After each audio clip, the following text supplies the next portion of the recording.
All right, we're here with Notre Dame running back Leo Lambert. You had two unfortunate plays where you had a couple of touchdowns called back early in the game.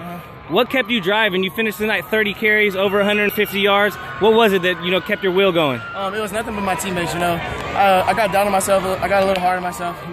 But my teammates kept me going. They kept saying positive words to me, and I saw that I needed to be able to go out there and score that touchdown. It was all a team effort, and I'm just glad to be a part of it. Thank you. Coming into this week, you were leading the Mission League in rushing. Looks to be probably about the same outcome after this week.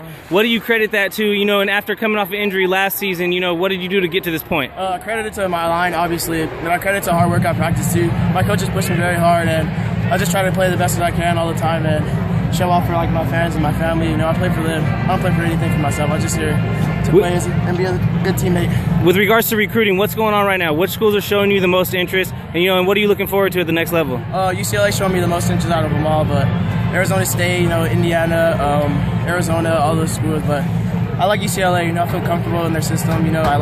They basically run the same offense as us, and I was looking at Oregon too. And I've been a fan of Oregon for a while, and I just want to go wherever my talents take me.